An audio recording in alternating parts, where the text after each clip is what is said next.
मेरा नाम रेहान है। मेरी एक टुच्ची सी आदत हुआ करती थी कि मैं काम को टालता रहता था।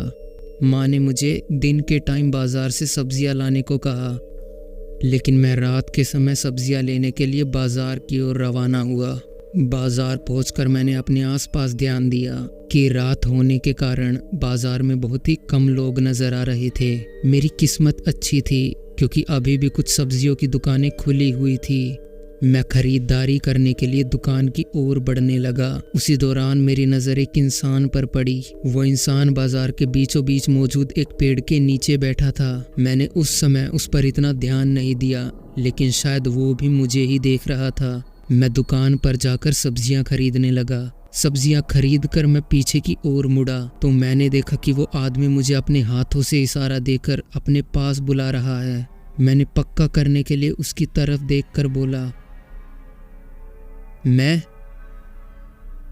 उसने भी हाँ के इशारे में अपनी गर्दन को ऊपर नीचे किया। मुझे लगा कि उसे शायद मेरी कोई मदद चाहिए। मैं उसके पास आया और बोला, क्या हुआ अंकल, मेरी कोई मदद चाहिए क्या? थोड़ा धीरे, रात के समय ज़्यादा तेज़ नहीं बोलते।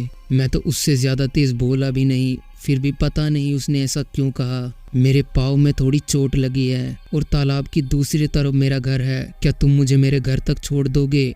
मना मत करना, मैं जानता हूँ कि तुम एक भले इंसान हो। सच बताऊं तो मैं उसे मना करने ही वाला था, लेकिन इस बात ने मुझे उसकी मदद करने के लिए मजबूर कर दिया। हालांकि तालाब की पीछे वाली बस्ती ज़्यादा दूर नहीं थी। मैंने सोचा कि ज़्यादा से ज़्यादा 20-25 मिनट ही लगेंगे। उसे मैंने अपने कंधे के सहारे उठा लिया। उसकी सहूलियत के लिए मैंने उससे उसका बैग लेना चाहा, लेकिन उसने मुझे अपना बैग देने से मना कर दिया। मैंने भी इस बात पर उससे ज़्यादा बहस नहीं की और वहाँ से चलने लगा। मैं पूरे रास्ते बस यही बात सोच रहा था कि मैं कहाँ फंस गया हूँ, लेकिन साथ साथ मैं खुद को ये दिलासा भी दे रहा था कि लोगों की मदद करना तो काफ़ी अच्छी बात होती है। क्या तुम्हें कभी कोई चोट लगी है? उसने मुझसे पूछा। छोटी मोटी चोटें तो लगती ही रहती है, लेकिन आज तक कोई गंभीर चोट नहीं लगी। तभी शायद मेरे पांव तले एक पत्थर आया और मेरा पूरा बैलेंस बिगड़ गया। बैलेंस बिगड़ने के कारण मेरे साथ साथ वो आदमी भी नीचे गिर गया। मैंने जितनी भी सब्जियां खरीदी थी वो भी सारी ज़मीन पर गिर गई।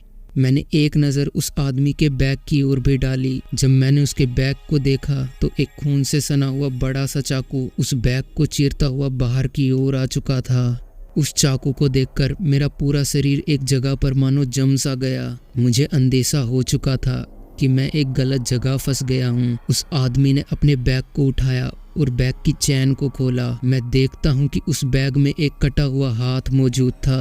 उसने चाकू को अपने बैग से निकाला और फिर मुझसे बोला, चलो तुम्हें गंभीर चोट दे दी जाए। उसके इतना कहते ही मैं वहाँ से बहुत तेज रफ्तार में भागा। रुको, ये अनुभव सबको नसीब नहीं होता। शायद उसके पाँव में सच में चोट लगी होगी, तभी उसने मेरा पीछा नहीं किया। लेकिन मैं ये समझ गया था कि उस रात मेरी मौत मेरे बहुत करीब थी।